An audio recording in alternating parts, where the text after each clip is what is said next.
Le projet EOL, c'est l'extension du RER E vers l'ouest parisien. Donc nous, on est en charge, donc on est le groupement VCM, voies caténaires et métallerie. Quand on le fait bien, on ressent quelque chose. On est en charge de l'installation de la voie ferrée, de la caténaire et des éléments de métallerie que vous pouvez voir sur le tunnel, sur les côtés du tunnel, sur les à peu près 8 km de tunnel jusqu'à Nanterre-la-Folie, la nouvelle gare de Nanterre-la-Folie.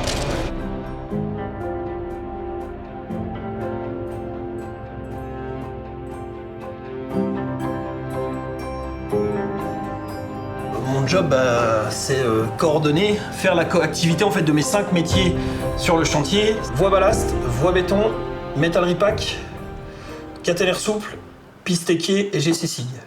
Le Touret. Ça me dérange pas, moi je peux te le décharger, mais je peux te le décharger là-bas. Haussmann Salazar, Nanterre-la-Folie. Donc ça, c'est que de la voie en tunnel qui comprend une gare à Porte-Maillot et on arrive sur une gare à Nanterre-la-Folie.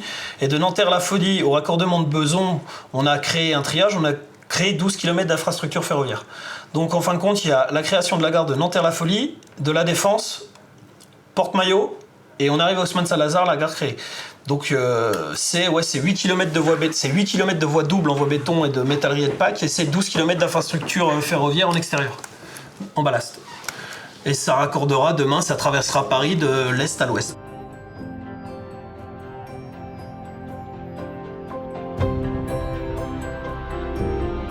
Pose de la voie, en général, on arrive sur une plateforme nue comme ça. On prépare ce qu'on appelle la plateforme, on la met la plus droite sans ornière, sans rien, de façon à ce qu'elle puisse accepter la couche de ballast. Ouais. On met le ballast, on pose les traverses, on pose le rail, on assemble le tout. Une fois qu'on a fait ça, là, c'est ce qu'on fait en ce moment. Après, on a le train de ballast qui arrive. On va ballaster la voie, c'est-à-dire qu'on va la remplir de cailloux. Et après, on a des gros engins qui arrivent et qui sont appelle des bourreuses, qui viennent soulever la voie. Donc ça a des bras, donc ça va lever. Ça va ripper la voie de façon à pouvoir la placer au bon endroit. Donc quand on est comme ça, là, en système comme ça, on met jusqu'à des barres de 36 mètres. En bas, c'est 6 mètres, c'est 108 mètres et ça peut monter jusqu'à 432.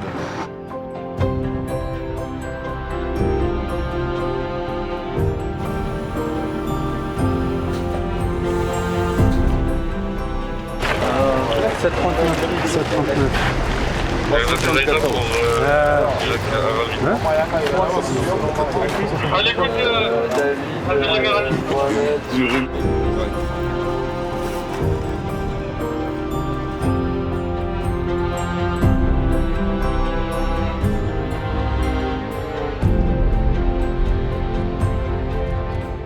On est responsable de l'approvisionnement des matériaux, matériels et différents engins dont a besoin la production.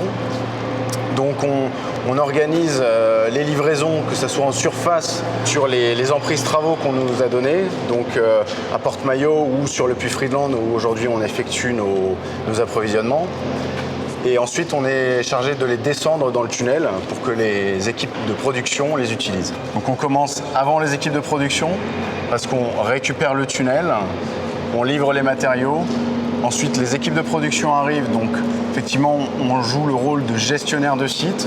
Donc, on les aide à avoir des installations de chantier en parfaite propreté, on entretient le tunnel au quotidien, on apporte de l'eau, etc.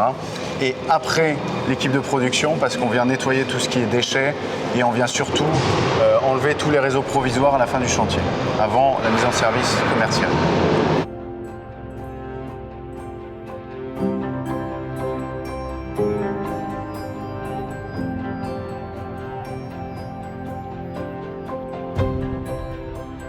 Moi, c'est Camus Cyril, j'ai 30 ans, je travaille chez TSO et je suis aide poseur et je m'occupe de l'installation des tofolos. Ce qu'on fait, nous, généralement, en fait, on place ce qu'on appelle les tofolos. C'est des barres qui, dans le béton, protègent contre les fissures. En fait, ça évite que les fissures se propagent. Donc on en met à peu près tous les 8 traverses. C'est manuel, mais c'est assez quand même technique, il y a des mesures à prendre.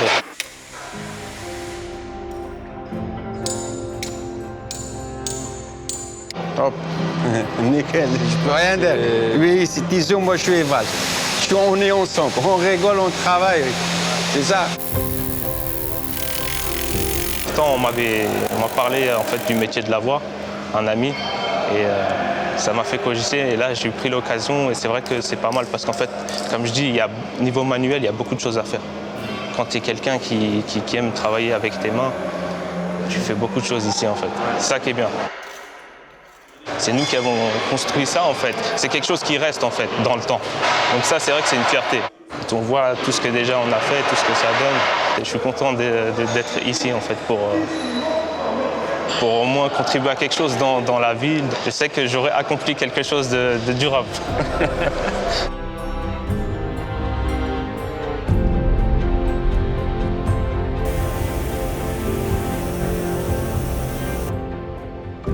Tout ce qui est ici, c'est la PAC qui va permettre ça. La PAC permet l'alimentation du train. C'est tout le dispositif qui va permettre d'amener ou de mettre en place l'alimentation du train.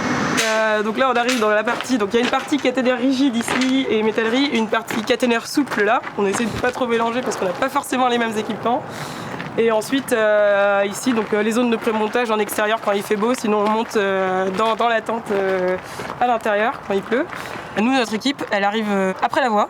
Quand on arrive dans le tunnel, la voie est déjà posée. Donc on fait toutes nos activités en ferroviaire, donc on n'a pas trop d'interaction avec la partie voie puisqu'on les croise quand ils sont sur la fin. Donc on installe nos équipements dans le tunnel. Donc on est avec la logistique forcément pour pouvoir ramener les matériaux là où il faut. Donc on peut voir ici plus précisément la chandelle qui est directement fixée à la voûte via des tiges d'ancrage. Sur la chandelle, on peut voir ici l'armement avec un ISO. Donc on a à peu près 2200 supports de caténaires dans le tunnel. Donc du coup on a à peu près 2200 armements à monter. Donc alors il y a une partie qui vient déjà prémontée de l'usine. Donc ça c'est déjà très bien. On y met les étriers, on met donc les isolateurs et enfin la console structurelle derrière. Et après, on commence là aujourd'hui à voir donc les marchettières, les marchés qui viennent après nous, qui sont pas partie de nos travaux, qui justement utilisent nos chemins de câbles pour dérouler leurs câbles, pour équiper la voie avec toute la signalisation. Et donc ça, on les voit arriver là, et on se dit que c'est un peu la deuxième étape du projet pour nous, pour finir quoi.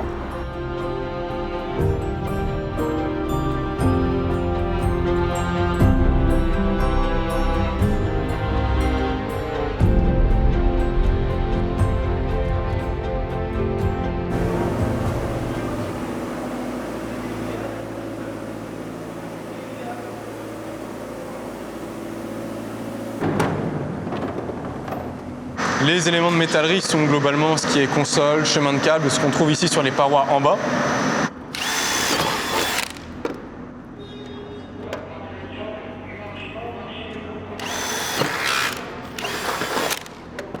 On retrouve ici différents éléments de métallerie, dont la console et la jambe de force, qui va servir par la suite à poser le patelage et donc à terme constituer la passerelle sur laquelle les personnes pourront évacuer par exemple.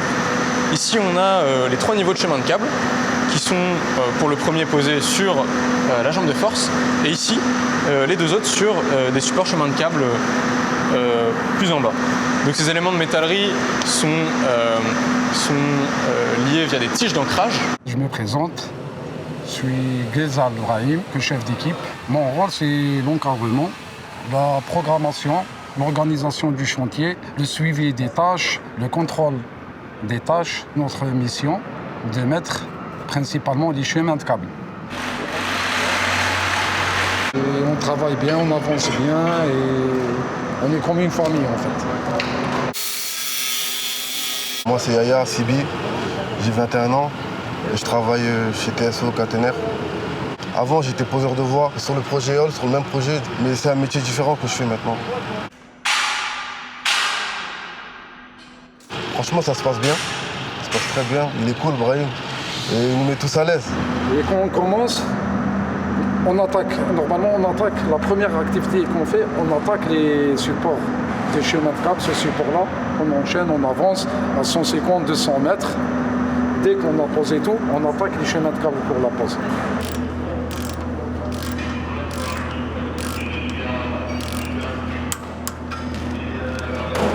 J'ai fait une formation de 6 semaines et c'était une formation en aide monteur. Franchement c'était cool, c'est passé très vite. J'ai appris tout ce que je fais actuellement dans le tunnel. Franchement j'apprends beaucoup et j'aime apprendre. Et du coup, je veux m'améliorer. J'essaie d'être un homme meilleur. Moi, je remercie tous les gens qui ont fait ce chantier et qui continuent à le faire. Et ils sont pros, ils font ça en sécurité, il faut que ça continue. Alors aujourd'hui, je leur dis merci parce que ce qu'on a réalisé jusque maintenant, c'est exceptionnel et ce qu'on va faire à la fin, ça sera encore mieux. Donc, ouais, on a une bonne équipe et il faut que ça dure.